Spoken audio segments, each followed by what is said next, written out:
Thank you, brother.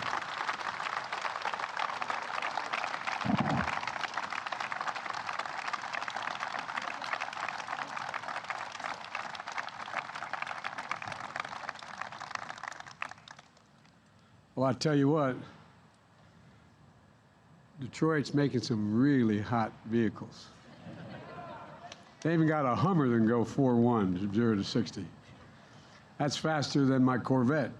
Now, my Corvette's older than I am almost. But what I realize is that my Corvette's now worth a hell of a lot more than when I bought it. I got it original, $5,700. They tell me it's worth a lot of money. But I know if I ever sell it, Bo will come down from heaven and smite me down. But at any rate. And by the way, that new Corvette, that's electric Corvette, I got a commitment that I don't think I'm going to be able to enforce, that I get to buy the first one because it's going to be out before I'm out of office. So, but at any rate, look, folks, Chuck, you've done a hell of a job. You really have. You really have. And Speaker Pelosi, you always get it done. You always get it done. Come hell or high water, you get it done. And I want to thank Secretary Raimondo. And Josh, thank you for the introduction. Josh loves electric cars. He graduated from Syracuse. He's my kind of guy. What more do you need? Syracuse and electric cars. Look, this bill I'm about to sign into law, in my view, represents what I've always believed. America is the only nation in the world, and I believe this every fiber of my being, the only nation in the world that can be defined, as I've told Xi Jinping several years ago, by a single word. He asked me to define America for him when I was in China, and he and I were alone in the Tibetan Plateau. I said, I can do it in one word, and I mean it. Possibilities. In America, everything is possible.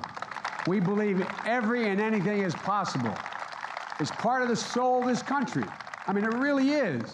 We can channel all our resources. Most of all, we can channel the full talents of all our people into a greater measure of hope and opportunity for our nation and for the world. To create good jobs, empower workers, grow the economy, not just for the wealthy, but grow for everyone. To change the course of human health and disease. To tackle climate crisis with innovation and jobs. To lead the world, this is not hyperbole, lead the world in future industries and protect our national security. We've always gotten it, we haven't always gotten it right, but we've never walked away from that sense of possibility that drives this country. Never. Now, it matters today, I think, more than anything in a very long, long time. You're tired of hearing me say this, those who work with me so closely, but that's because we face an inflection point in our nation and around the world. Fundamental change is taking place today, politically, economically, and technologically. Change that can either strengthen our sense of control and security, of dignity and pride in our lives and our nation, or change that weakens us so that people are left behind, causing them to question whether or not the very institutions, our economy, our democracy itself can still deliver for them, for everybody. This is the moment we face. I really mean this. I believe with every fiber of my being. We hear all the noise out there.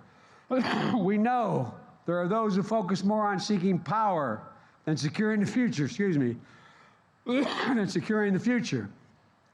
Those who seek division instead of strength and unity, who tear down rather than build up. Today is a day for builders. Today, America is delivering.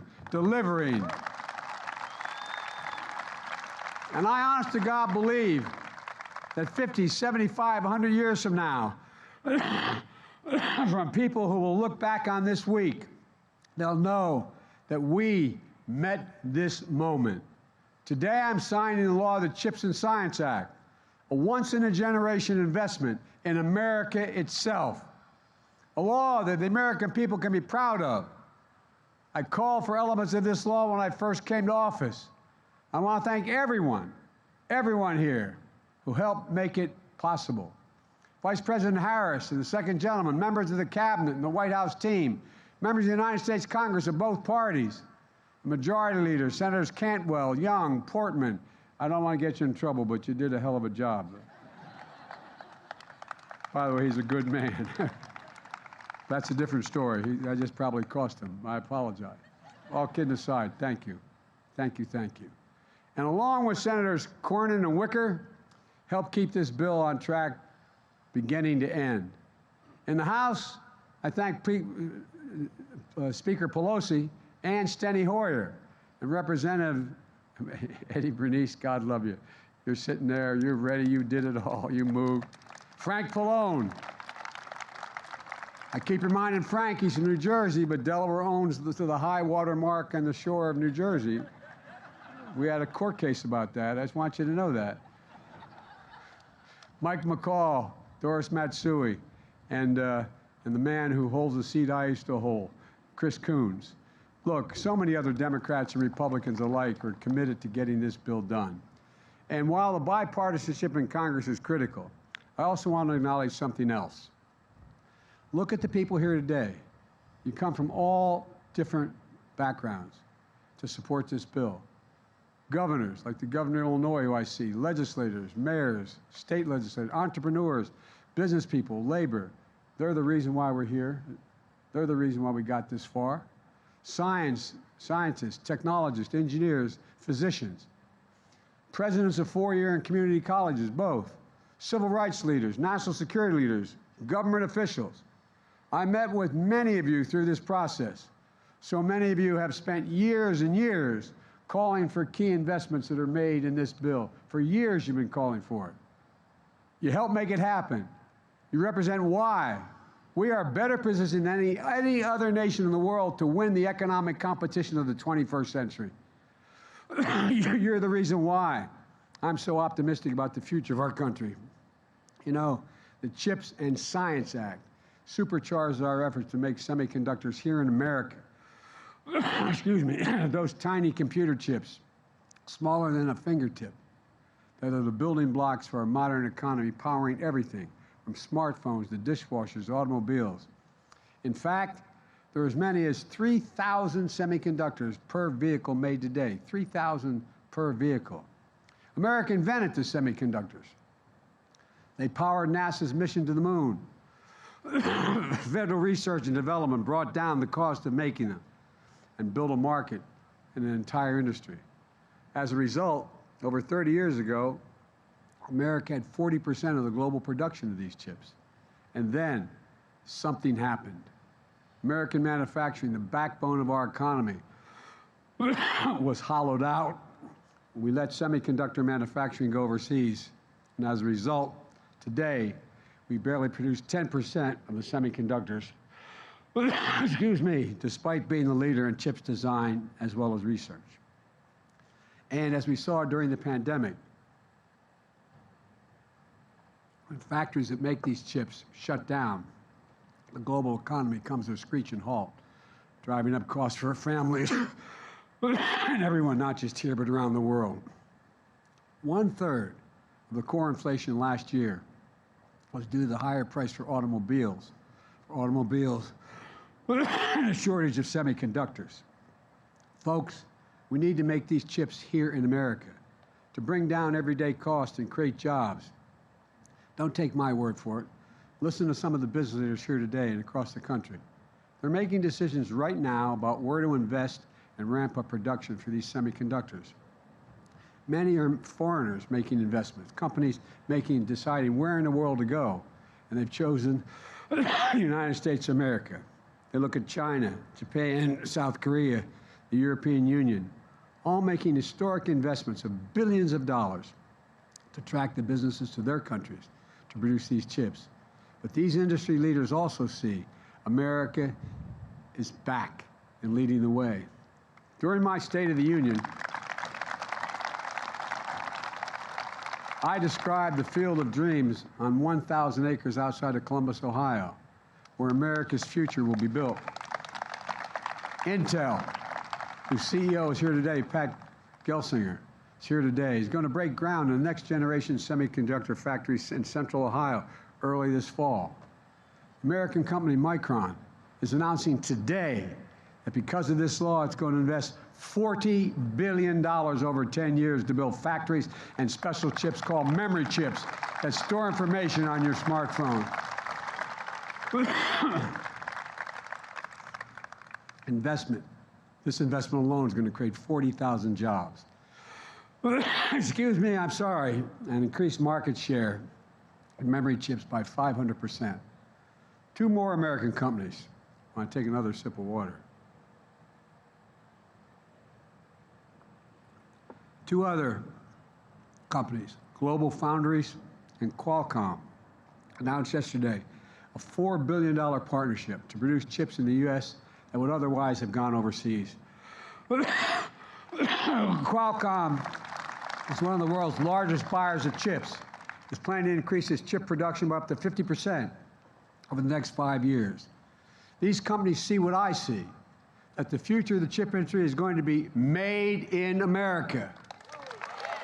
And for folks at home, there's a broader supply chain that makes these semiconductors that connect countless other small businesses and manufacturers. This law funds the entire semiconductor supply chain for research and development to key inputs like polysilicon manufactured by a factory in Hemlock, New York. Nearly 1/3 of all the chips in the world use polysilicon made in Hemlock. Imagine if we had more of these kinds of factories across the country. This law will make that a reality. There's analysis that says investment in the CHIPS and Science Act will create more than 1 million construction jobs alone over the next 6 years, building semiconductor factories in America. America invented the semiconductor, has been mentioned already, and this law brings it back home. It's in our economic interest, and it's in our national security interest to do so. Earlier this year, I went down to Lockheed's factory in Alabama, where they're making the Javelin missiles that we're supplying Ukraine to defend themselves against Putin's unprovoked war. And it's crystal clear we need these semiconductors, not only for those Javelin missiles, but also for weapon systems of the future that are going to be even more reliant on advanced chips. Unfortunately, we produce 0% of these advanced chips now. And China is trying to move away ahead of us and manufacture these sophisticated chips as well. It's no wonder the Chinese Communist Party actively lobbied U.S. business against this bill. The United States must lead the world in the production of these advanced chips. This law will do exactly that.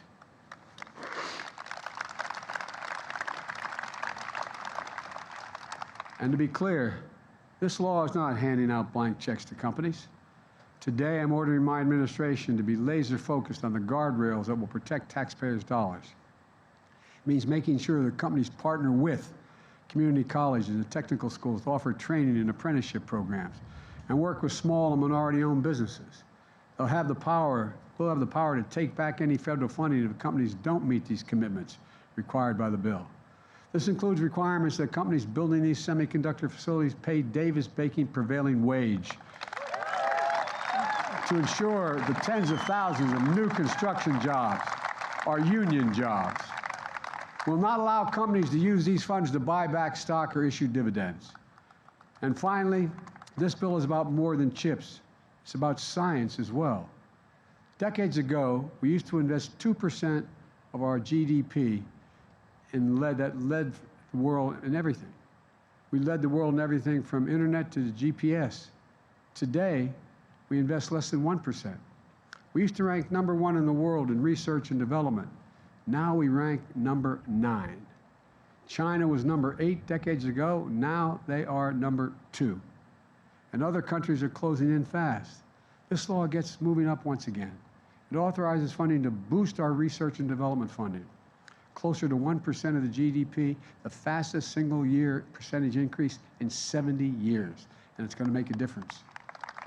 This increased research and development funding is going to ensure the United States leads the world in the industries of the future, from quantum computing to artificial intelligence to advanced biotechnology, kinds of investments that will deliver vaccines for cancer cures, for HIV, invent the next big things that hadn't even been imagined yet. A law that requirements that any company that receives federal research development will have to make that technology they're inventing here in America. That means we'll invest in America and invent in America and make it in America. We're going to make sure we include all of America. supporting entrepreneurs and technological hubs across America, including historic black colleges and universities, minority-serving institutions, tribal colleges. We're going to tap into our greatest competitive advantage, our diverse and talented workforce, urban, rural, suburban, and tribal.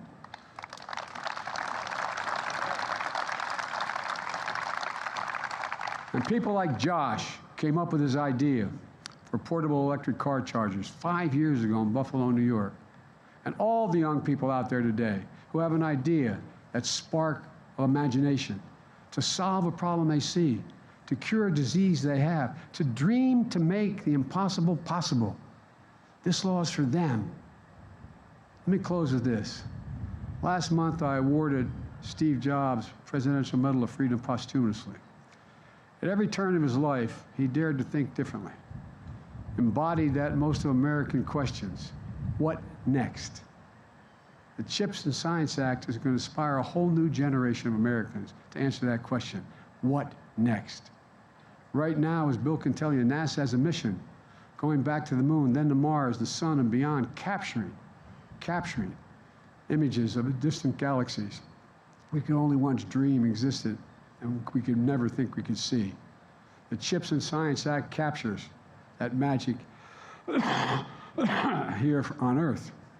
It also builds on the progress we've made to rebuild America's with the historic infrastructure law that I signed last year that's going to modernize our roads, our bridges, and deliver clean water, high-speed internet for every American. It builds on another one of my many top priorities, creation of a advanced research projects agency in health, for health, ARPA-H. It's going to transform how we detect, treat, cure diseases like Alzheimer's, diabetes, and cancer. And tomorrow, I'm signing the most significant law ever to help veterans suffering from exposure to toxins from burn pits.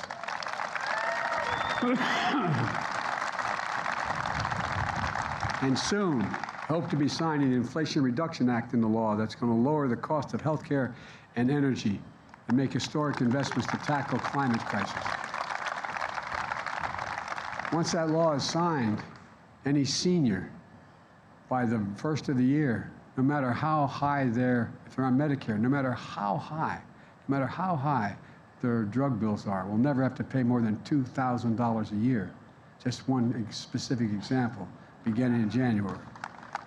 Because a lot's going to happen.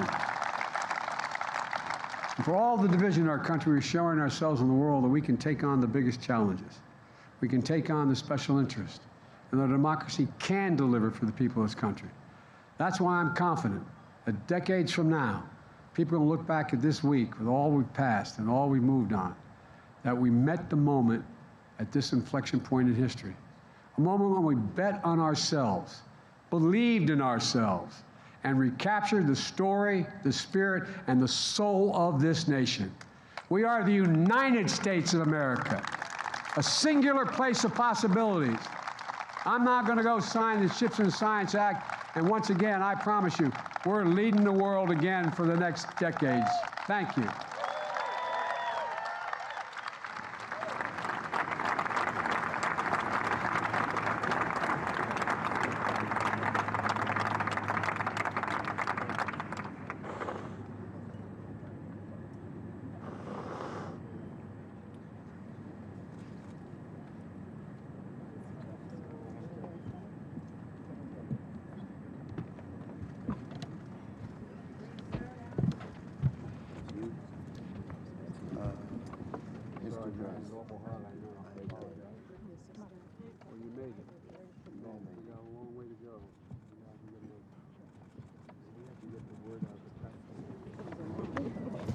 Okay, ready? Got it? Yes. Whoa, it's low. All right.